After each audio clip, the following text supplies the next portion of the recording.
الحمد لله رب العالمين والعاقبة للمتقين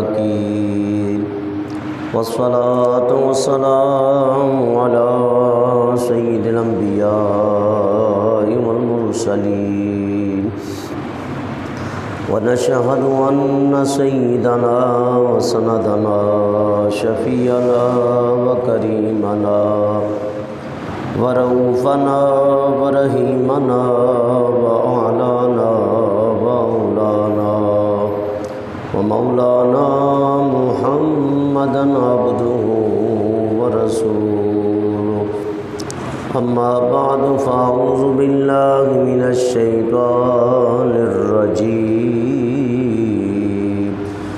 بسم الله الرحمن الرحيم يا أيها الذين آمنوا كتب عليكم الصيام كما كتب على الذين من قبلكم لعلكم تتقون صدق الله العظيم وصدق رسوله النبي الكريم الأمين إن الله وملائكته يصلون على النبي يا أيها الذين آمنوا صلوا عليه وسلموا تسلیما۔ درود پاک پڑھ لیجیے۔ الصلاۃ والسلام علیک یا رسول اللہ وعلی آلک وصحابک یا حبیب اللہ۔ الصلاۃ والسلام علیک یا رحمۃ للعالمین وعلی آلک وصحابک یا شفیع المذنبین۔ بن گئے بات ان کا کرم ہو گیا، شاخ نخل تمنا ہری ہو گئی۔ بن گئی بات ان کا کرم ہو گیا، شاخ نخل تمنا ہری ہو گئی۔ میرے لب پر مدینے کا نام آ گیا، بیٹھے بیٹھے میری حاضری ہو گئی۔ میرے لب پر مدینے کا نام آ گیا، بیٹھے بیٹھے میری حاضری ہو گئی۔ اور مجھ پہ رحمت ہوئی میرے رب کی بڑی، مہربان ہو گیا کملی والا نبی۔ مجھ پہ رحمت مجھ پہ رحمت ہوئی میرے رب کی بڑی، مہربان ہو گیا کملی والا نبی۔ پڑھ کے سویا درود پہ میں جس گھڑی، پڑھ کے سویا درود ان پہ میں جس گھڑی، پھر زیارت مجھے آپ کی ہو گئی۔ میرے لب پر مدینے کا نام آ گیا، بیٹھے بیٹھے میری حاضری ہو گئی۔ فرش پر ہوا ذکر صلی اللہ، عرش پر ہوا چرچا سرکار کا، فرش پر بھی ہوا ذکر صلی اللہ، عرش پر ہوا چرچا سرکار کا، ہر طرف سج گئی محفل مصطفیٰ، ہر طرف یا نبی ہو گئی، ہر طرف سج گئی محفل مصطفیٰ، ہر طرف یا نبی ہو گئی۔ محفل نعت میں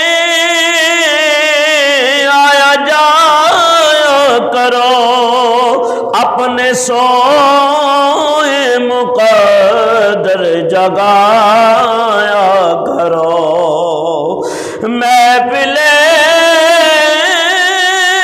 نعت میں آیا جایا کرو، اپنے سوئے مقدر جگایا کرو، محفل نعت میں آ کے بیٹھا ہے جو، اس کی واللہ طبیعت غنی ہو گئی، محفل نعت میں آ کے بیٹھا ہے جو، اس کی واللہ طبیعت غنی ہو گئی۔ جب میں پہنچا درے شاہ لالت پر، جھک گیا خود بخود ان کے چوکھٹ پہ سر، غیب سے آئی آواز اے بے خبر، جا تیری کھوٹی قسمت کری ہو گئی، غیب سے آئی آواز اے بے خبر،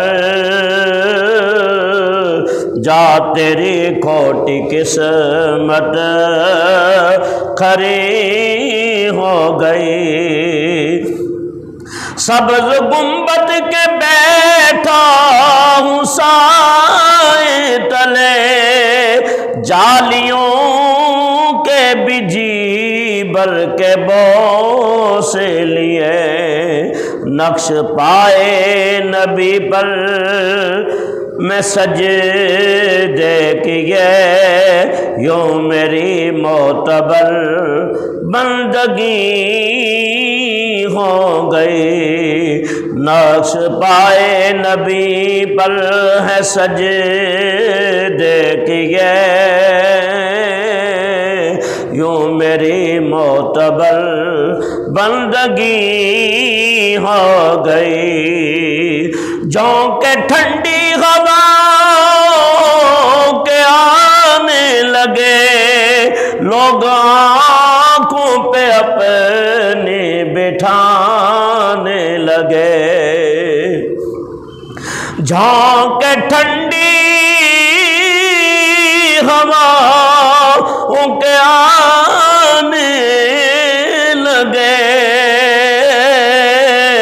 لوگ آنکھوں پہ اپنی بٹھانے لگے، میری جس دل سے اے تاجدار حرم، میری جس دل سے اے تاجدار حرم، دوستوں سے تیرے دوستی ہو گئی، میری جس دل سے اے تاجدار حرم، دوستوں سے تیرے دوستی ہو گئی۔ مجھ پہ کتنا نیازی کرم ہو گیا، دنیا کہنے لگی پنج تل کا گدا، مجھ پہ کتنا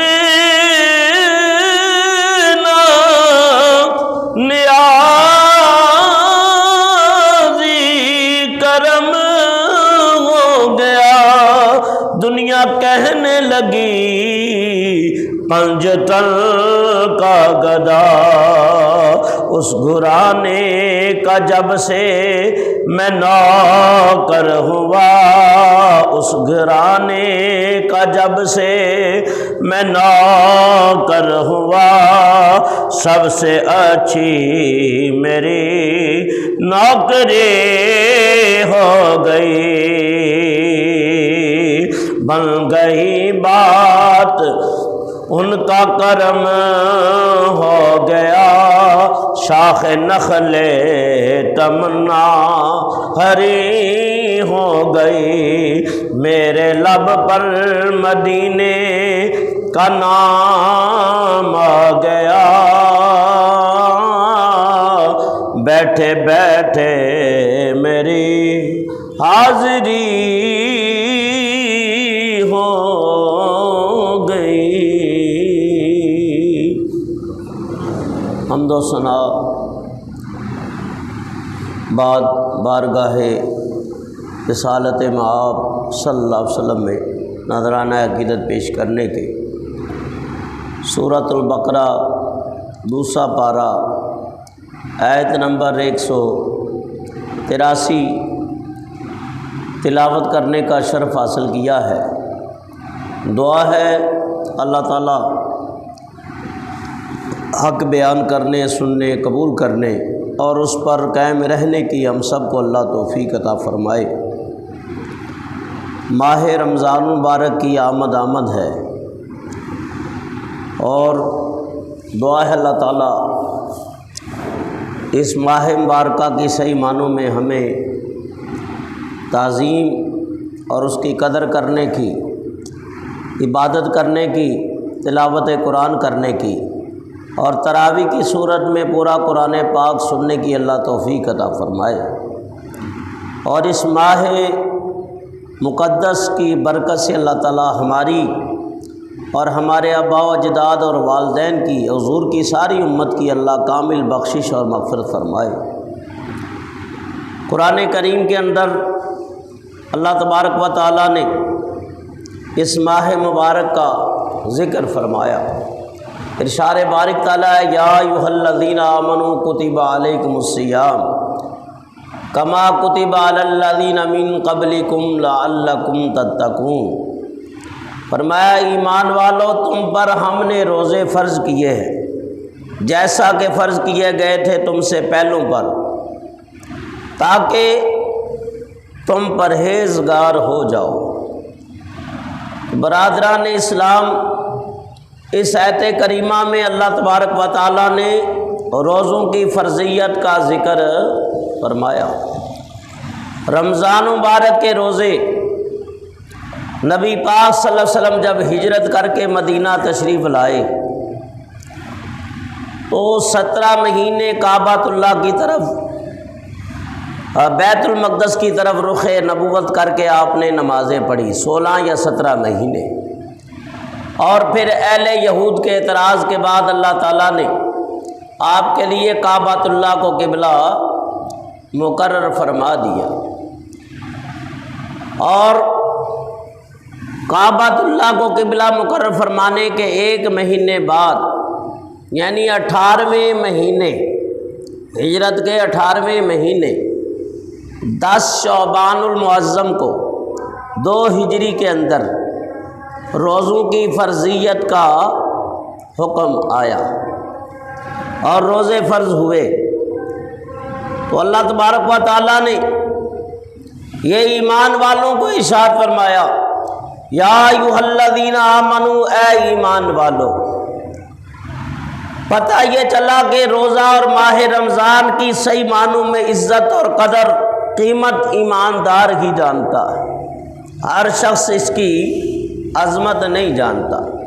تو جنہیں اللہ تعالیٰ نے ایمان کی دولت سے نعمت سے مالا مال کیا وہ بڑا ہی خوش نصیب ہے، اور فرمایا ایمان والے ہی اس کی تعظیم کرتے ہیں۔ فرمایا کتب علی الذین من قبلکم، تم یہ خیال نہ کرنا کہ ہم نے تم پر روزے فرض کیے ہیں، بلکہ نہیں، تم پر پہلی امتوں پر بھی ہم نے تم سے پہلے روزے فرض کیے، لعلکم تتقون، تاکہ تم متقی اور پرہیزگار بن جاؤ۔ حضرت علی کرم اللہ وجہ الکریم فرماتے ہیں کہ روزہ اصلی اور قدیمی عبادت ہے، کوئی بھی اس کی فرضیت سے خالی نہیں رہا۔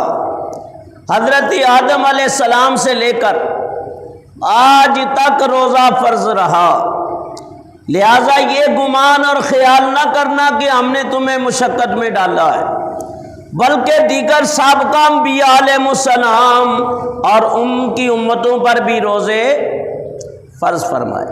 کسی امت پر 3 دن کا روزہ تھا، کسی امت پر عاشورہ کا روزہ تھا، اور کسی امت کے اوپر 30 روزے تھے، اور گرمیوں میں آتے قوم موسیٰ علیہ السلام تو 50 روزے رکھتے، اور فرمایا کہ اللہ نے حضور کی امت کو بھی ماہ رمضان کے روزوں سے ہمکنار فرمایا۔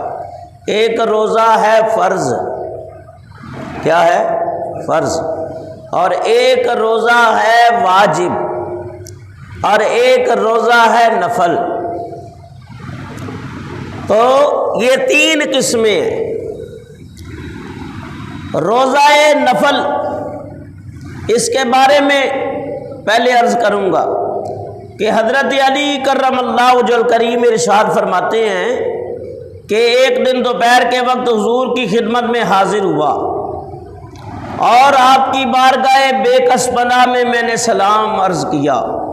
آپ نے سلام کا جواب عنایت فرمایا اور فرمایا یا علی ھذا جبرائیل یقرئک السلام، فرمایا علی یہ جبرائیل امین میرے پاس بیٹھے ہوئے ہیں اور وہ تمہیں سلام کر رہے، تمہیں سلام کر رہے۔ علیک وعلیہ السلام یا رسول اللہ، حضرت جبرائیل امین علیہ السلام کے سلام پہ حضرت علی نے کہا کہ ان کا ہم پر اور ہمارا ان پر سلام ہو۔ علیہ السلام یا علیک السلام وعلینا السلام، کوئی کہنا بھی فلاں کو میرا سلام دینا تو وہاں پہنچاتے ہیں، تو جواب میں کیا کہے؟ علیہ السلام وعلینا السلام، اس پر بھی ہمارا سلام ہو اور ہمارا اس پر سلام ہو، یہ طریقہ ہے۔ ویسے کوئی سلام کرے تو السلام علیکم ورحمۃ اللہ وبرکاتہ، اور بزرگوں کو سلام بھیجنا یہ بزرگوں کا ہی طریقہ ہے۔ جیسے کوئی حاجی حج کے لیے جائے یا عمرہ کرنے کے لیے جائے تو کہتے ہیں کہ یار حضور کی بارگاہ میں میرا سلام پہنچا دینا، سلام عرض کر دینا، تو یہ ایک اچھا عمل ہے۔ اس کے اوپر ایک بات آئی ہے تو میں کروں، کہ زہ مقدر حضور حق سے سلام آیا، پیام آیا، زہ مقدر حضور حق سے سلام آیا، پیام آیا۔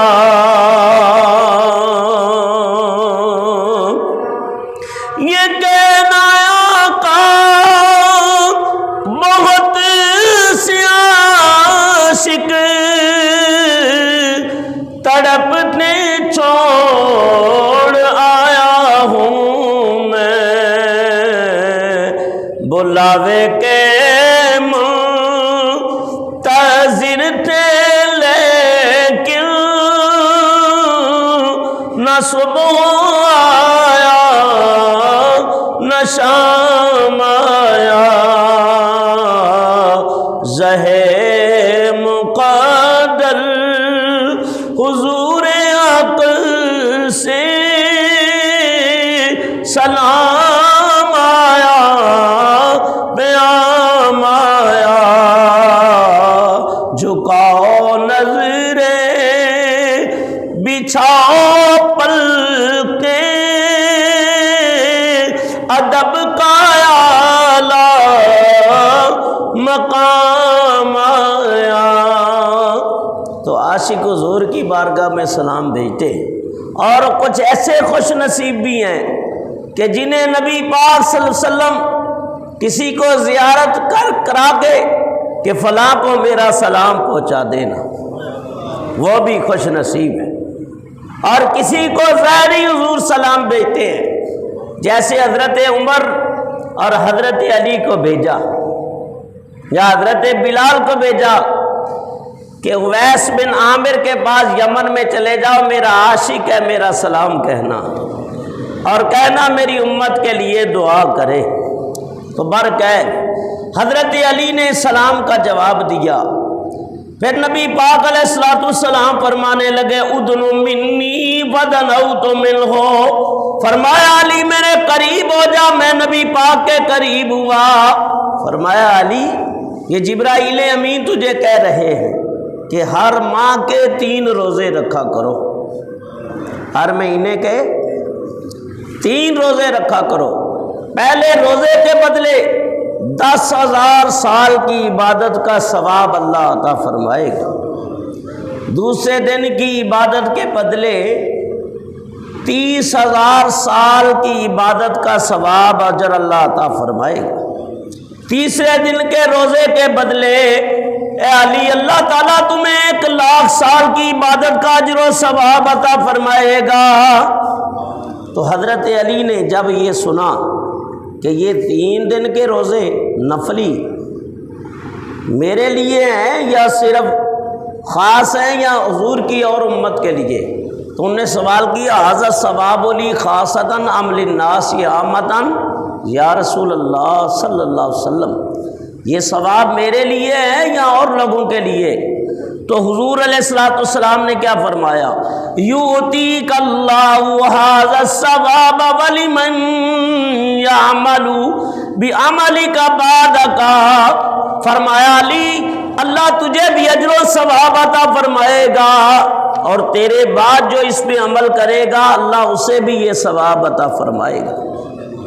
تو یہ 3 دن کے روزے نفلی روزے ان کو کیا کہتے ہیں؟ ایام العبید، یعنی سفید ایام، سفید ایام۔ عبید جو ہے لفظ یہ ابید سے، ابید اور اسود ایک دوسرے کی ضد ہیں، ابید کہتے ہیں سفید کو، اسود کہتے ہیں کالے کو، اور مرغی کے انڈے کو عربی کے اندر کہتے ہیں بیدتن، کیا کہتے ہیں؟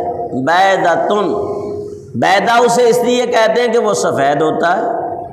تو یہ روزے جو ہے ایام العبید کہلاتے ہیں، یعنی 13، 14 اور 15، ہر چاند کی 13، 14، 15 کے روزے۔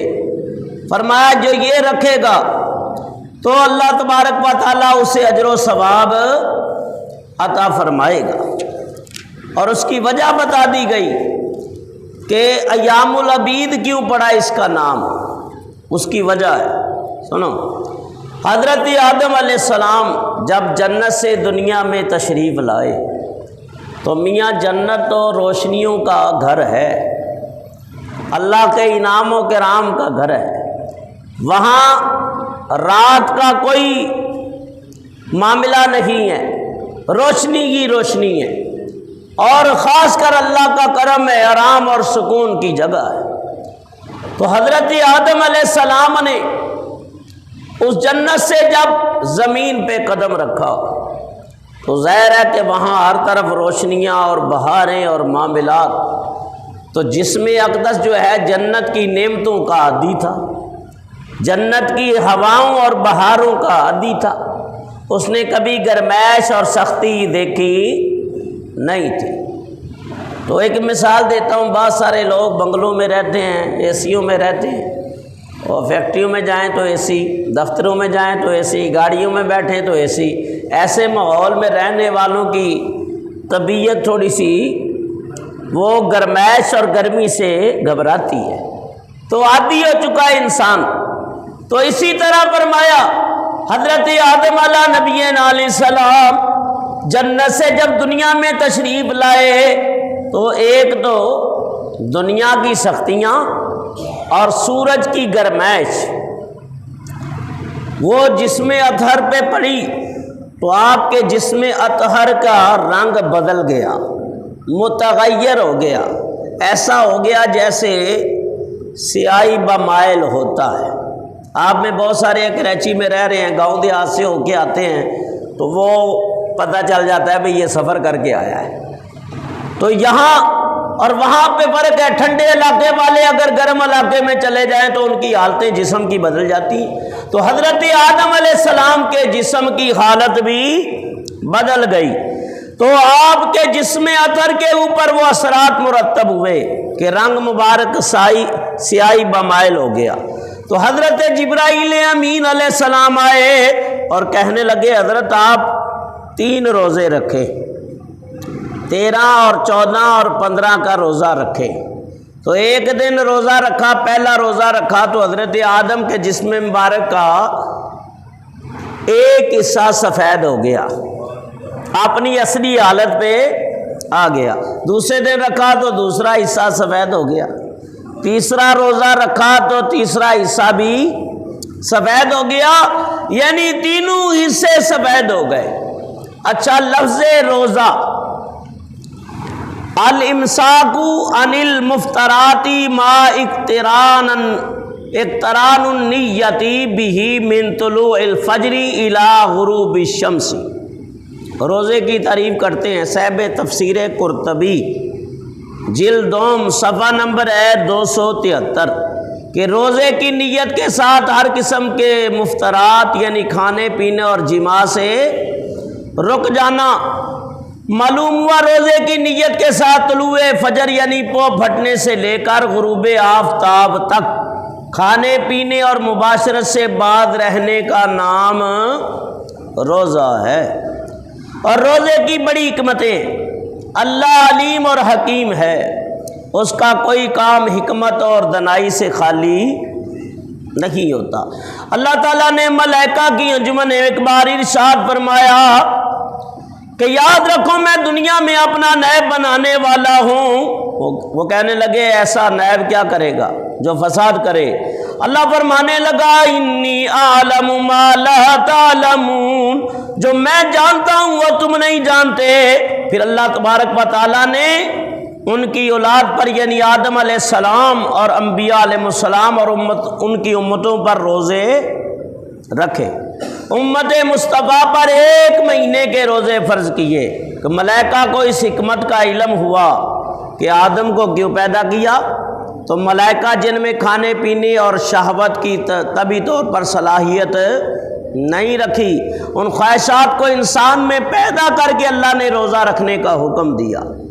فرشتوں کو معلوم ہوا تو وہ کہنے لگے واقعہ جو اللہ تعالیٰ کرتا ہے وہ ٹھیک ہی کرتا ہے، کہ روزے کی حالت میں صحابہ کرام نے غزوہ بدر لڑا ہے، روزے کی حالت میں انہوں نے اللہ کی باتیں کی ہیں، جہاد کیا ہے، تو اللہ کی حکمتیں ہیں، اس سے نفس کا زور بھی ٹوٹتا ہے، شہوت بھی ختم ہوتی ہے، اور رمضان کے روزے یا جو بھی نفلی روزے رکھے اس کی برکت یہ ہوتی ہے کہ نفس جلتا ہے اللہ کی عبادت کی بھٹی میں اور ریاضت کی بھٹی میں۔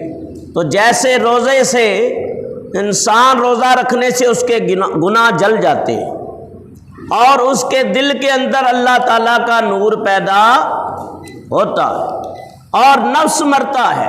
اچھا، نفس کی موٹی قسمیں جو ہیں وہ 3 ہیں، ایک ہے نفس امارہ، ایک ہے نفس لوامہ اور ایک ہے نفس مطمئنہ۔ 3 باتیں۔ نفس لوامہ کیا ہے؟ فرمایا کہ انسان کے اندر کی اللہ نے یہ حص رکھ دی ہے کہ نفس لوامہ اس کو کہتے ہیں جو انسان کو گناہ کی طرف ابارے، گناہ کا خیال دلائے، گناہ کے وسوسے پیدا کرے اور گناہ کے اوپر برانگیختہ کرے۔ تو وہ نفس جب غالب آتا ہے لوامہ تو انسان سرکشیاں کرتا ہے، نافرمانیاں کرتا ہے۔ اور نفس امارہ یہ ایسا نفس ہے جو انسان کو خیر اور بلائی کی طرف رغبت دیتا ہے، یعنی خیالات آتے ہیں تو نیکی کے آتے ہیں اور ذہن نیکی کی طرف راغب ہو جاتا ہے۔ اور ایک ہے نفس مطمئنہ، وہ نفس ہے فرمایا جو اطمینان والا نفس ہے۔ ایسے نفس کو اللہ تعالیٰ نے اس کی بڑی تعریف فرمائی ہے۔ اللہ فرماتا ہے یا ایتھا النفس المطمئنہ، اے اطمینان والے نفس، ارجعی الی ربک راضیۃ مرضیہ فادخلی فی عبادی وادخلی جنتی۔ اللہ فرماتا ہے اے اطمینان والے نفس، اپنے رب کی طرف لوٹا، یعنی بندہ مومن، نمازی، متقی، پرہیزگار جب دنیا سے جانے لگتا ہے، اس کا وقت اجل آتا ہے اور موت کی گھڑیاں آتی ہیں اور سانسیں جانے والی ہوتی ہیں، تو اللہ کے نیک فرشتے اترتے ہیں، رحمتیں اور برکات لے کے اترتے ہیں، جنتی خوشبوئیں اور کفن لے کے آتے ہیں، اور حد نگاہ تک فرشتے ہی فرشتے ہوتے ہیں۔ مرنے والے کے سامنے جنت کا مقام اس کے سامنے آ جاتا ہے، اور بعض اوقات ایسا بھی ہوتا ہے قسمت انگڑائی لیتی ہے، حجابات اٹھ جاتی ہیں، پردے ہوتے ہیں، پردے بھی ختم ہو جاتے ہیں، اور فرمایا حجابات اٹھنے کے ساتھ اللہ کے نبی کی زیارت نصیب ہو جاتی ہے اور اللہ کا قرب مل جاتا ہے۔ ایسا بندہ بھی ہے، اس کو کہتے ہیں نفس مطمئنہ والا عبد۔ تو اللہ فرماتا ہے ایسے نفس کو ارجعی، لوٹا، آ جا، الی ربک راضیۃ مرضیہ، اپنے رب کی طرف اس حالت میں کہ رب تم سے راضی اور تو اپنے رب سے راضی۔ فادخلی فی عبادی، اللہ فرماتا ہے میرے بندوں میں داخل ہو جا۔ کون سے بندے؟ وہ جو نیک زندگیاں گزار کے چلے گئے، عبد صالحین ہیں، انبیاء ہیں، صدیقین ہیں، شہداء ہیں، صالحین ہیں، اہل اللہ ہیں، اولیاء اللہ ہیں، ان کے اندر داخل ہو جا۔ وادخلی جنتی، میری جنت کے اندر داخل ہو جا۔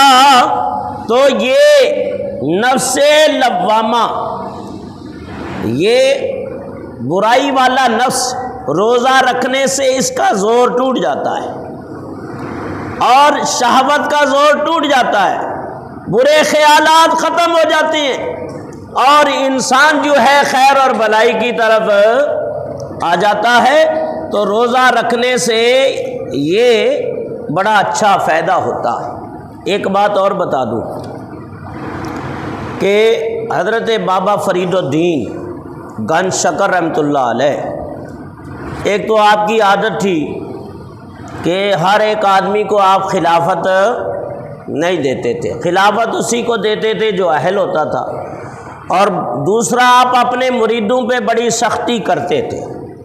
سختی یہ ہوتی تھی کہ اپنے آپ کو دنیا داری میں نہیں لگانا بلکہ دین کی تبلیغ میں زندگی بسر کرنا اور روزے کثرت سے رکھنا۔ نظام الدین اولیاء محبوب الہی فرماتے، جب حضرت نے مجھے روانہ کیا تو ہم کشتی میں بیٹھے ہوئے تھے، ایک طرف بابا صاحب تھے، ایک سامنے میں بیٹھا ہوا تھا۔ کہا نظام الدین میرے قریب آؤ۔ جب قریب آئے تو حضرت نے واعظ و نصیحت فرمائی، اور مرید بھی وہی اچھا ہوتا ہے جو اپنے پیر کے احکامات پہ عمل کرے۔ تو بابا صاحب نے فرمایا نظام الدین، کہا جی حضور، کہا دیکھو تلاوت قرآن کرنا، نفل پڑھنا، تبلیغ کرنا، راتوں کو جاگنا، یہ آدھا تزکیہ ہے، آدھا تزکیہ ہے۔ اور روزہ رکھنا پورا تزکیہ ہے، یعنی روزہ رکھو گے تو اس سے ساری منزلیں طے ہو جائیں گی، لیکن کہنا آسان ہے، رکھنا بڑا مشکل ہے۔ بہت سارے روزہ چور بھی ہیں، روزہ توڑ بھی ہے، اور روزہ چور اور روزہ توڑوں کے لیے تو بڑی وعیدیں، وہ رمضان شریف میں نہیں رکھتے، اس کے اوپر آؤں گا انشاءاللہ۔ تو نبی پاک صلی اللہ تعالی علیہ وسلم نے صحابہ کرام کو ماہ رمضان کی رغبت دلائی، ترغیب دلائی، اور حضور علیہ الصلوۃ والسلام نے فرمایا اے میرے غلاموں، ان قریب تمہارے اوپر ایک مہینہ آنے والا ہے، ایک مہینہ آنے والا ہے۔ اللہ کے حبیب علیہ الصلوۃ والسلام نے فرمایا صحابہ کرام شعبان المعظم کا آخری دن ہے، یعنی کل روزہ ہے، تو نبی پاک صلی اللہ علیہ وسلم نے صحابہ کو جمع فرمایا اور آپ نے انہیں ترغیب دلائی، فرمایا کہ ان قریب تمہارے اوپر ایک ایسا مہینہ سایہ فگن ہونے والا ہے۔ اور روی عن ابی سعید الخدری رضی اللہ تعالیٰ عنہ قال قال رسول اللہ صلی اللہ علیہ وسلم اذا کان اول لیلۃ من رمضان فتحت ابواب السماء فلا یغلق منها باب حتی یکون آخر لیلۃ من رمضان ولیس عبد مؤمن یصلی فی لیلۃ فیہا الا کتب اللہ لہ الفا وخمسۃ حسنۃ خمسات حسنۃ بکل سجدۃ وبنى لہ بیتا فی الجنہ یا بنى اللہ یا بنی لہ بیتا فی الجنہ۔ اللہ کے حبیب علیہ الصلوۃ والسلام فرماتے ہیں، حضرت ابو سعید خدری روایت کرتے ہیں، اللہ کے حبیب فرماتے ہیں کہ جب رمضان شریف کی پہلی رات آتی ہے، یعنی جیسے چاند رات کہتے ہیں نا، آخری رات کو بھی چاند رات کہتے ہیں اور اول رات کو بھی بعد چاند رات کہتے ہیں۔ تو پہلے تو لوگوں کا یہ ذہن ہوتا تھا، گاؤں دیہات میں جب ہم ہوتے تھے، چھوٹی عمریں تھی، تو لوگوں کے اندر بڑا ذوق اور شوق ہوتا تھا، گھروں کی صفائی ہوتی تھی، مسجدوں کی صفائیاں کرتے تھے، پورا غسل دیا مسجد کو، گھر کی صفائی کر لی، ایک ذوق اور شوق ہے، اور کمر بستہ ہو جاتے تھے کہ ماہ رمضان آ رہا ہے، بڑی خوشی ہوتی تھی، بڑا ذوق اور جذبہ ہوتا تھا۔ لیکن آج وہ چیزیں نظر نہیں آ رہی، جیسے جیسے دور گزر رہا ہے لوگوں کے اندر وہ جذبات ٹھنڈے ہو گئے، وہ ذوق اور شوق نہ رہے۔ تو حضرت ابو سعید خدری فرماتے ہیں، اللہ کے حبیب فرماتے ہیں، جب ماہ رمضان کی پہلی رات آتی ہے، یہاں تک کہ اللہ تعالیٰ آسمان کے دروازے کھول دیتا ہے، کوئی دروازہ بند نہیں ہوتا۔ ماہ رمضان کی آخری رات تک وہ سارے ہی دروازے کھلے رہتے ہیں، اور نہیں کوئی بندہ مومن جو نماز پڑھے ماہ رمضان کی رات میں مگر لکھ دیا جاتا ہے اللہ نے اس بندے کے لیے 1500 نیکیاں ہر سجدے کے بدلے۔ کتنی نیکیاں؟ 1500 ہر سجدے کے بدلے۔ یہ 1500 روپے نہیں یاد کر لینا، یا 15,000 روپے۔ اگر وہ بتا دیا جائے نا، ہمارے فیصل بھائی خوش ہو رہے ہیں، اگر نمازی کو بتا دیا جائے بھائی 2 رکعتیں پڑھیں گے تو 1500 ملے گے، تو میں کہتا ہوں وہاں تک مسجد بھری ہوگی۔ انسان بڑا لالچی ہے، جا پتا بھی اس میں لنگر ہے آج تو سارے ہی بیٹھے رہیں گے، ایک بات ہے۔ لیکن اگر یہ اجر کا پتہ چل جائے اور انسان نیکیوں کا حریص ہے، حضور نے فرمایا مومن نیکیوں کا حریص ہے، 1500 نیکیاں ہر سجدے کے بدلے ہیں، تو 20 تراویح میں کتنے سجدے ہو گئے؟ خود ہی حساب کر لو، ہر رکعت میں 2 سجدے ہیں، تو 2 رکعت میں 4 ہیں، تو خود کیلکولیٹ کر لو۔ اور پھر فرض آپ نے پڑھنے ہیں، پھر وتر پڑھنے ہیں، اور پھر جاؤ نہیں، ہاں صبح ڈیوٹی پہ بھی جانا ہے، لیکن کوئی فرق نہیں پڑتا۔ 1 مہینے اگر عبادت کر لو گے، تھوڑا آدھا گھنٹہ بڑھا دو گے، تو میں کہتا ہوں کوئی فرق نہیں پڑے گا، اللہ تعالیٰ 2-4 گھنٹے پہ بھی انشاءاللہ نیند پوری کرا دے گا۔ جن کو اللہ کی محبت ہوتی ہے نا، محبت غالب ہوتی ہے، وہ ان چیزوں کو نہیں سوچتے۔ بھائی دنیا داری کے اندر بھی لاتے رات کو 2 بجے ولیمے کی دعوت سے آ رہے ہو، صبح جانا ہے تو ڈیوٹی پہ، رات کو 1 بج گیا ہے، لیکن یہ تو نہیں کبھی کہا یار وہ صبح ڈیوٹی پہ نہیں جاتے، رات 1 بج گیا۔ ہاں یہ ضرور ہو سکتا ہے رات کو 2 بجے سوئے تو صبح فجر میں حضرت رات دیر سے سویا تھا تو اس وجہ سے فجر میں نہیں پہنچ سکا، لیکن یہ کبھی نہیں ہوگا رات کو شادی سے 2 بجے آئے اور ڈیوٹی پہ نہ جائے۔ اس لیے دنیا داری کی زیادہ فکر ہے، اللہ رسول کی اتنی فکر نہیں، اور فرمایا اللہ رسول کی فکر کرو گے تو اللہ اس روزی میں بھی برکت عطا فرما دے گی۔ بہرحال 1500 نیکیاں ہر سجدے کے بدلے اس کے جنت میں اس کے لیے گھر بنا دیا جاتا ہے۔ سرخ یاقوت کا اللہ ایسا محل بناتا ہے کہ اس کے 60 دروازے ہیں۔ میں ڈیفنس میں بھی گھوم کے آیا ہوں لیکن کسی بنگلے کے 60 دروازے نہیں دیکھے۔ یہ ہمارے بٹ صاحب بنگلوں میں کام کرتے ہیں، ماربل لگاتے ہیں، لیکن ایسا عالیشان محل کہ سرخ یاقوت کا ہو، سرخ محل نظر آئے یاقوت کا، اور یاقوت چمکتا ہے، لاٹیں مارتا ہے، اور اس کے 60 دروازے ہیں، تو کتنا بڑا محل ہوگا۔ فرمایا یہ سجدہ کرنے والے کے لیے ہر دروازے کے ساتھ ایک محل سونے کا راستہ کیا گیا۔ سرخ یاقوت سے پھر بعد ماہ رمضان کا روزہ رکھتا ہے، اللہ اس کے اگلے سارے گناہ معاف کر دیتا ہے۔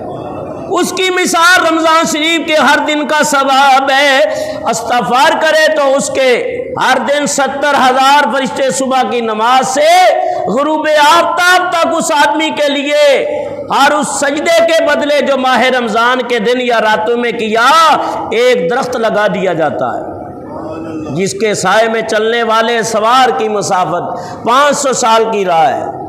بھائی اگر گھر میں ہی راشن بھی پہنچ جائے، محنت بھی نہ کرنی پڑے، ذرا سی بھی کھانا ہے تو سامنے حاضر کر دیا، پینے کے مشروبات کی ہو تو سامنے حاضر ہو، کوئی محنت نہیں، نہ بیگم آٹا گونڈے، نہ پیاز کاٹے، نہ ہنڈیا تیار کرے۔ بھائی یہ 70 سے لے کے 7 ہزار غلام اللہ جنت میں اہل ایمان کو عطا فرمائے گا۔ آپ نہ بیگم کو محنت کرنے کی ضرورت، نہ بچوں کو مشقت۔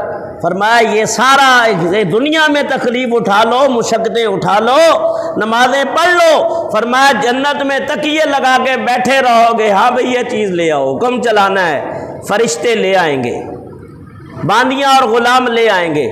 تو بھائی یہ اس لیے فرمایا کہ دنیا آزمائش کا مقام ہے، یہاں تکلیفیں اٹھاؤ، اور اللہ فرماتا ہے کہ جو دنیا میں تکلیف سے گزر کے آ جائے گا، جنت کی حوریں کہتی ہیں یا اللہ ان لوگوں کو جو روزے دار ہیں جنہوں نے تیری عبادت کی، مولا ان کو جلدی ہماری آنکھوں کی ٹھنڈک بنا تاکہ ہم ان سے ٹھنڈک حاصل کریں اور وہ ہم سے ٹھنڈک حاصل کریں۔ ساری ٹھنڈک یہی نہ حاصل کر لو، کچھ وہاں کے لیے بھی چھوڑ دو، تاکہ وہاں ایسی لذت اور ایسی ٹھنڈک ہے کہ اللہ کے حبیب فرماتے ہیں کہ انسان ساری تکلیفیں بھول جائے گا جب رب کا دیدار نصیب ہوگا، اللہ تعالیٰ کے کرم و فضل کی بارشیں نصیب ہوگی۔ اس لیے ماہ رمضان کا چاند ظاہر ہوا، فضل کی بدلیاں 4 سو چھا گئی، رحمت کبریا جوش پر آ گئی، بارشیں فیض و عرفان کی برسا گئی، ماہ رمضان کا چاند ظاہر ہوا۔ حق تعالیٰ نے اس ماہ ذیشان میں کیسے کیسے انعامات بخشے ہمیں، ایک رمضان دنیا میں کیا آ گئے، عرش کی نعمتیں فرش پر آ گئی، ماہ رمضان کا چاند ظاہر ہوا۔ پھر یہ پرفیض دل ہم کو حاصل ہوئے، پھر یہ پر نور راتیں ہمیں مل گئی، زندگی میں میری پھر بفضل خدا ماہ رمضان کی ساتیں آ گئی، ماہ رمضان کی ساعتیں آ گئی۔ فرمایا یہ ماہ رمضان میں اللہ کا انعام ہوتا ہے۔ اور ایک حدیث اور سنو، بڑی پیاری حدیث ہے، خدا کی قسم نبی پاک کا ہر فرمان ہی بڑا پیارا ہے، لیکن اگر لوگوں کو پتہ چل جائے حدیث کی کتنی فضیلت ہے، اس کی کتنی برکتیں ہیں اور حدیث کا کتنا فیض ہے، تو میں کہتا ہوں لوگ گھروں کو بھی نہ جائیں، کہیں امام صاحب ہمیں حدیثیں ہی سناتے رہو۔ کہا یہ ذوق اور شوق پیدا ہو جائے کہ جس نے 40 حدیثیں حضور علیہ الصلوۃ والسلام کی یاد کر لی، قیامت کے دن وہ انبیاء علماء کے ساتھ اٹھایا جائے گا۔ لوگوں غفلت سے بیدار ہو جاؤ، قدر کرو۔ نبی پاک صلی اللہ علیہ وسلم کی حدیث سننا ایسا ہے جیسے رب کا کلام ہو۔ اللہ کے حبیب فرماتے ہیں، نبی ہریرہ قال قال رسول اللہ صلی اللہ علیہ وسلم اذا دخل رمضان فتحت ابواب السماء۔ ابو ہریرہ رضی اللہ تعالیٰ عنہ روایت کرتے ہیں کہ سرکار دو عالم صلی اللہ تعالی وسلم نے ارشاد فرمایا، اذا دخل رمضان، جب ماہ رمضان داخل ہوتا ہے یعنی پہلی رات آتی ہے، فتحت ابواب السماء، اللہ تعالیٰ آسمانوں کے دروازے کھول دیتا ہے۔ وفی روایت، ایک روایت اور ہے، فتحت ابواب الجنتی، اللہ تعالیٰ جنت کے دروازے کھول دیتا ہے، یعنی بندے کے اوپر اللہ کا بے پایا کرم اور انعام نازل ہو جاتا ہے۔ اس لیے کسی عاشق نے یہاں ایک بات کی، اس کو سنو اور ایمان تازہ کرو۔ وہ فرماتے ہیں جس طرح حضرت یعقوب علیہ السلام کے 12 بیٹے تھے، ایک بیٹا یوسف نبی تھا علیہ السلام، لیکن 11 بیٹوں نے ان میں سے بنیامین کو نکال دے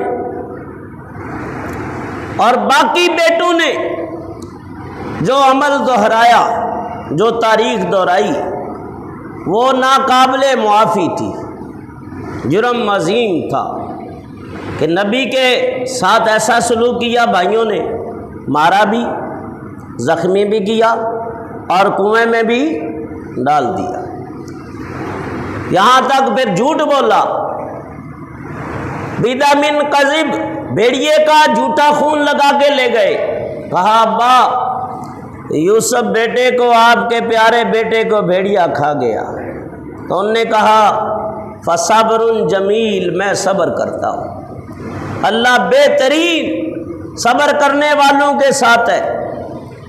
اور ایک عرصہ گزر گیا اور پھر ایسا ہی ہوا کہ وہی بھائی تخت نشین ہے، اللہ کا نبی، خوابوں کی تعبیروں کا علم ہے، زبانوں کا علم اللہ نے عطا کیا، حکمت و دانائی عطا فرمائی، اور پھر جب باپ اور ماں سامنے آئے اور یوسف نبی نے بڑھ کے آگے استقبال کیا، مصر سے باہر نکل آئے اور یہاں تک کہ محل کے اندر لے گئے، اور انی رأیت احد عشر کوکبا، وہ جو خواب دیکھا تھا یوسف نبی نے، اے بابا میں دیکھ رہا ہوں 11 ستارے، ایک چاند اور ایک سورج مجھے سجدہ کر رہے ہیں۔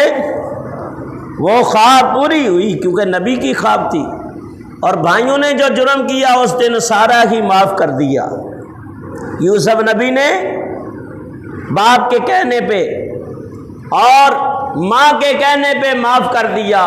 تو فرمایا جس طرح اللہ کے نبی یوسف علیہ السلام نے 11 بھائیوں کے وہ معاملات درگزر فرما کے انہیں خلعت فاخرہ سے نواز دیا، تو اللہ تعالیٰ بندہ مومن کی 11 مہینے کی خطائیں رمضان شریف کے صدقے معاف کر دیتا ہے۔ ایک ماہ رمضان کے روزے رکھ لے تو اللہ ساری خطائیں۔ تو یہاں کسی بزرگ نے، عاشق نے کیا بات کہی ہے، وہ کہتے ہیں رمضان بزرگ مہینہ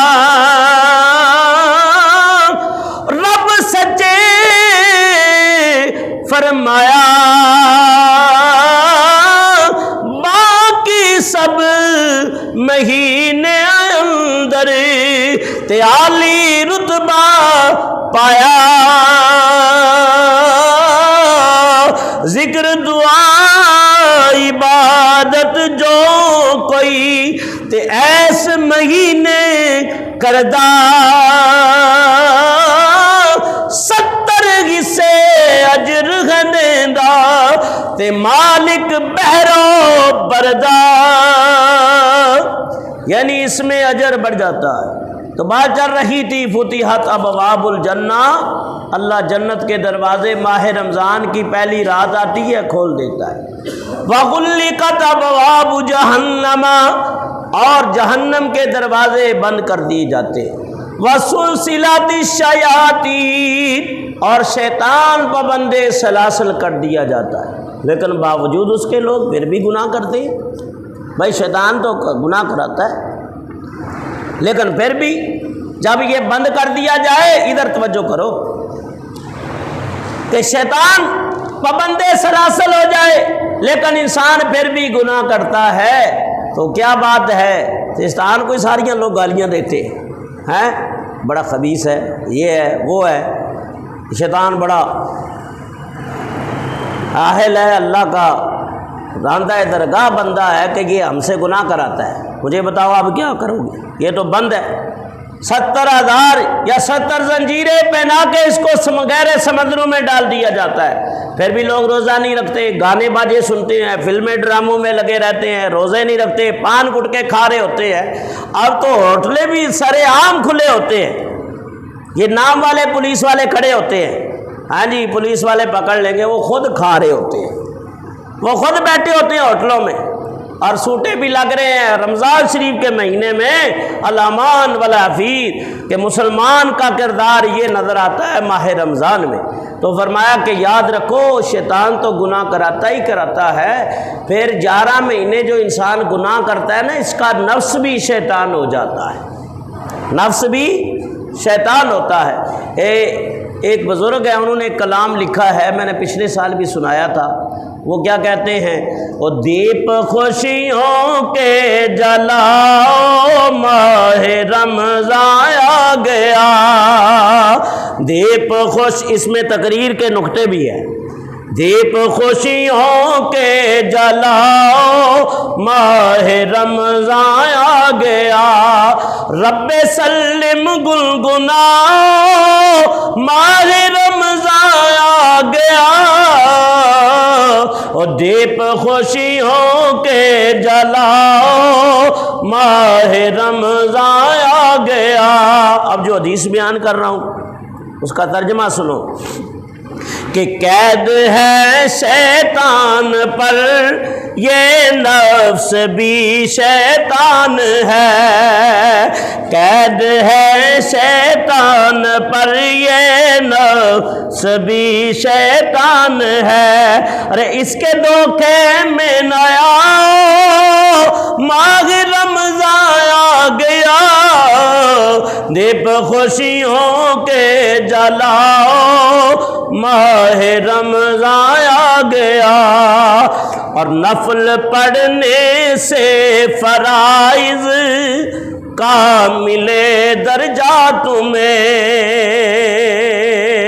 نفل پڑھنے سے یعنی نفل کا ثواب 70 ہے نفلوں کے مطابق یا فرض کے مطابق، اور فرض کا 70 فرضوں کے مطابق کر دیا جاتا ہے ماہ رمضان کے اندر، کہ نفل پڑھنے سے فرائض کا ملے درجہ تمہیں، اب نمازیں پڑھتے جاؤ، اب نمازیں پڑھتے جاؤ، ماہ رمضان آ گیا، دیپ خوشیوں کے جلاؤ ماہ رمضان، اور فرض کا تم کو ملے گا اجر اب 70 گنا، فرض کا تم کو ملے گا اجر اب 70 گنا، اور دل نمازوں میں لگاؤ ماہ رمضان آ گیا، اور دیپ خوشیوں کے جلاؤ ماہ رمضان آ گیا۔ وفی روایتن فتحت ابواب الرحمہ متفق علیہ۔ یہ بخاری اور مسلم کی حدیث ہے۔ اللہ کے محبوب علیہ الصلوۃ والسلام فرماتے ہیں کہ جنت کے دروازے کھل جاتے ہیں، جہنم کے بند کر دیے جاتے ہیں، شیطان پابند سلاسل کر دیا جاتا ہے، اور رحمت کے دروازے کھل جاتے ہیں، رحمت کے دروازے کھل جاتے ہیں۔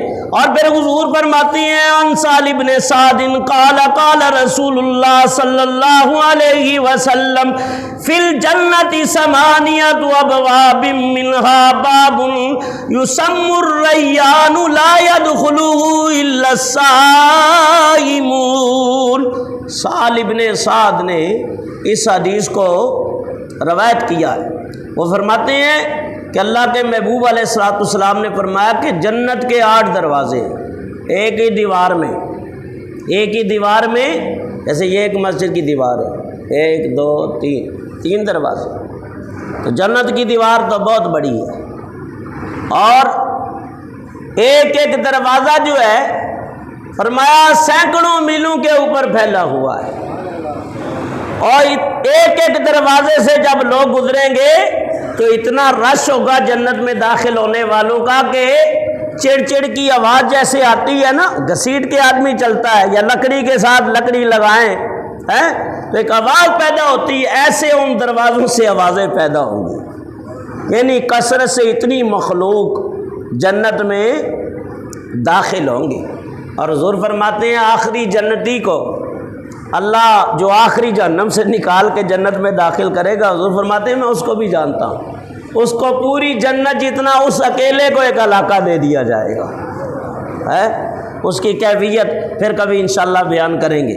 تو فرمایا کہ 8 دروازے ہیں جنت کے، اور ان میں سے ایک دروازہ ہے یسم الریان لا يدخل الا الصائم۔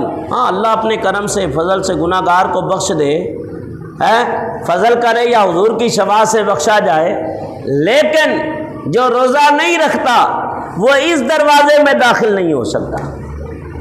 اس کو کہتے ہیں باب الریان لا يدخل الا الصائمون، مگر یہ ہے کہ اللہ تعالیٰ جنت میں اس دروازے سے روزے داروں کو داخل کرے گا۔ اور ایک اور روایت سنو، من صام رمضان ایمانا و احتسابا غفر له ما تقدم من ذنبه۔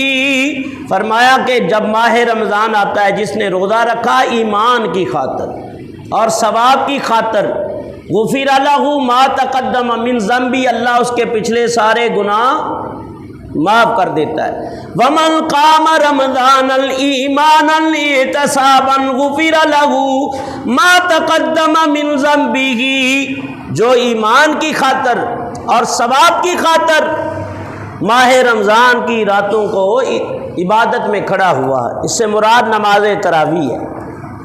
ایمان کی خاطر تو پتہ چلا جو نہیں پڑھتا پھر وہ ایمان سے خالی ہے، جو پڑھتا ہے وہ ایمان والا ہے، تو اس کو ایمان والا قرار دیا۔ اب اس کے اوپر ایک روایت اور سن لو۔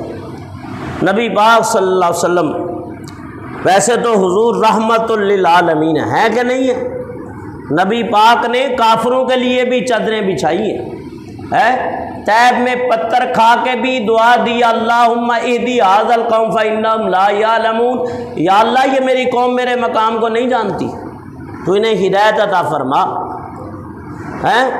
اور جن نے اجریاں ڈالی اور گلے میں رسیاں ڈالی اور طرح طرح کے مصائب و علام سے آپ کو دوچار ہونا پڑا، لیکن حضور نے بد دعا نہیں دی ہے، بلکہ ہمیشہ دعا ہی دی ہے، لیکن 3 شخصوں کو بد دعا دے دی۔ کتنا ہے؟ 3 بد دعا کی، اور بد دعا کے اوپر جب آپ دعا کر رہے تھے تو جبرائیل امین آمین آمین کہہ رہے تھے۔ نبی پاک علیہ الصلوۃ والسلام، خلاصہ بیان کر رہا ہوں، پوری عبارت نہیں پڑھ سکوں گا، وقت نہیں ہے۔ فرمایا اللہ کے حبیب علیہ الصلوۃ والسلام فرماتے ہیں آپ ممبر پہ چڑھے تو حضور نے اللہ تعالیٰ کی بارگاہ میں دعا کی، یا اللہ وہ شخص تباہ و برباد ہو جائے جس کے سامنے میں مصطفیٰ کا ذکر آ جائے، میرا نام لیا جائے اور میرے اوپر وہ درود نہ پڑے، وہ برباد ہو۔ تو جب بھی نبی پاک کا نام آئے درود پڑھا کرو، الصلاۃ والسلام علیک یا رسول اللہ، یا صلی اللہ علیہ یا محمد نور من نور اللہ، کوئی بھی درود پاک پڑھ لو، نبی پاک کا ذکر آئے تو اس نام کی تعظیم کرو اور درود پڑھو کہ تعظیم جس نے کی ہے محمد کے نام کی، اللہ نے اس پہ آتش دوزخ حرام کی۔ اور دوسری بات، حضور علیہ الصلوۃ والسلام اللہ کی بارگاہ میں عرض کرتے ہیں، مولا وہ شخص بھی تباہ و برباد ہو جائے جو ماہ رمضان کو پائے اور روزے رکھ کے جنت کو حاصل نہ کرے۔ تو جبریل نے کہا آمین آمین یا رب العالمین، تو حضور کی دعائی کافی تھی، جبریل نے آمین لگا کے اور مہر قبولیت ثبت کر دی۔ تو جو روزہ نہیں رکھتا وہ تباہ و بربادی ہوتا ہے۔ اب بولے نہیں جی ہم تو ابھی چلو بیمار ہیں، یہ ہے، بیمار کے لیے تو علیحدہ ہے، مسافر کے لیے بھی ہے، اگر بیماری ہے تو بعد میں رکھ لے، ہاں اگر ٹھیک ہونے کی کوئی امید نہیں ہے تو پھر فدیہ دے روزے کا، صبح شام کا کھانا ہے۔ مسافر کے لیے ہے کہ اگر تکلیف ہے سفر میں تو وہ روزہ چھوڑ دے، بعد میں رکھ لے۔ اور آج کل تو کوئی ایسی پریشانی نہیں ہے، ٹرین میں بیٹھو، ایئر کنڈیشن گاڑیاں آ گئی ہیں، کوئی پریشانی نہیں ہے۔ پہلے لوگ اونٹ اور گھوڑوں پہ سفر کرتے تھے، پیدل سفر کرتے تھے تو ان کے لیے مسئلہ تھا، لیکن اس صورت میں بھی وہ سفر میں بھی روزہ نہیں چھوڑتے تھے۔ خواجہ غریب نواز رحمۃ اللہ تعالیٰ علیہ جب یہ وہاں سے چلے ہیں اور لاہور سے ہوتے ہوئے اجمیر جا رہے تھے، مسافر تھے، ماہ رمضان کا مہینہ آ گیا، حضرت سفر میں بھی روزہ رکھ رہے تھے۔ یہ اولیاء اللہ کا کام ہے، صالحین کا وہ روزہ نہیں چھوڑتے، بڑا ہی پیار کرتے، اپنی جان سے بھی زیادہ ماہ رمضان کو عزیز۔ تو یاد رکھو جو روزہ جب تک چھوڑ دیا پوری زندگی رکھے وہ ثواب نہیں آتا، اور اس کی قضا لازمی ہے، اگر چھوڑ دیے جب تک ادا نہیں کرے گا بربادی اس کا مقدر ہی رہے گی، بربادی اس کا پیچھا کرتی رہے گی، نہ اس کو چین ملے گا نہ اس کو سکون ملے گا۔ کہا جی چلو اگلے رمضان کے بعد رکھ لیں گے، جب تک وہ قضا پوری نہیں کرو گے اور اس وقت تک حضور کی بد دعا کا اثر اس کے اوپر رہے گا، یہ یاد رکھو، نحوست رہے گی اس کے اوپر بربادی کی۔ اس لیے کہ ایسا کام کرو ہی نہ کہ بربادی میں آدمی پڑے، اس لیے تھوڑا سا تکلیف اٹھا لو اور رکھ لو روزے، تو اللہ بھی راضی، اس کے محبوب بھی راضی، تو اجر و ثواب بھی مل جائے گا۔ تیسری بات حضور نے فرمایا بدبخت تباہ و برباد ہو جائے وہ شخص جس کے سامنے والدین میں ایک یا دو بڑھاپے کو پہنچ جائے اور وہ ان کی خدمت نہ کرے، ماں باپ کو رلائے، ان کی خدمت نہ کرے۔ حضور فرماتے ہیں وہ شخص بھی برباد ہو جائے۔ تو ماں باپ کے نافرمانوں کو دنیا میں بھی لوگوں نے برباد دیکھا، قبروں میں بھی برباد، اور حشر کے دن تو پکڑ ہے ہی ہے۔ ماں باپ سے تعلق خاص کر کبھی نہ توڑنا، جس نے ماں اور باپ سے تعلق توڑ لیا سمجھو اس نے رب اللہ رسول سے تعلق توڑ لیا۔ اس تعلق کو مضبوط رکھو، ان کی خدمتیں کرو، ان کو بڑھاپے میں پا کے منہ پھیر لیا، ابا کی دوائی کے لیے پیسے خرچ کرنے پڑتے ہیں، اماں کے لیے خرچ کرنے پڑتے ہیں، اور ایسے بھی خوش نصیب ہے وہ کہتے ہیں ہمارا کچھ رہے نہ رہے ماں باپ کے اوپر ہی لگا دیتے ہیں، سارے جو لگا دیتے ہیں ان کے بارے نہیں آ رہے کہ رب راضی، ماں باپ راضی تو رب راضی۔ تو اس لیے ان سے منہ نہ موڑا کرو، ان کی بھی خدمت کر کے جنت کو حاصل کرو۔ بہرحال ٹائم ہو گیا تو آخری بات کر رہا ہوں۔ فرمایا ماہ رمضان میں جس نے ثواب کی خاطر، ایمان کی خاطر قیام کیا، اللہ اس کے پچھلے گناہ معاف کر دیتا ہے۔ اس سے نماز تراویح ہے، یہ پوری پڑھا کرو۔ یہ کہتے ہیں 8، کوئی 8 تراویح نہیں ہے، کسی کتاب میں نہیں ہے، بخاری پڑھ لو، مسلم، میرے سے زیادہ آپ پڑھنے والے، مجھے یہ بتاؤ 28 سال تو مجھے اپنا امامت کرتے ہو گئی، 32 سال ہو گئے کتابیں پڑھتے ہوئے، کتنا میں نے پڑھا ہوگا، کتنا نچوڑ ہے۔ کسی کتاب میں بخاری ہے، مسلم ہے، ترمذی ہے، ابو داؤد ہے، نسائی ہے، ابن ماجہ ہے، مشکات ہے، کسی حدیث میں نہیں آیا کہ 8 تراویح ہے۔ یہ جو 8 کا شبہ یہ غیر مقلدین نے پیدا کر دیا، جن کو آپ اہل حدیث کہتے ہیں، انہوں نے شبہ پیدا کر دیا، وہ 8 رکعت نماز تہجد ہے۔ آج بھی مدینہ چلے جائیں، مکہ چلے جائیں، بہت سارے گئے وہ صلاۃ اللیل پڑھتے، 8 تہجد کی پڑھتے۔ حضور کی رات کی نماز 8 رکعت تھی اور 3 وتر ملا کے 11 کر دیتے تھے، اور کبھی ایسا ہوتا تھا کہ آپ 10 پڑھتے، 3 وتر ملا کے اس کو 13 کر دیتے، اور کبھی 12 رکھتے بھی تہجد پڑھ لیتے تھے، 3 ملا کے 15 وتر، 3 وتر ملا کے 15 کر دیتے۔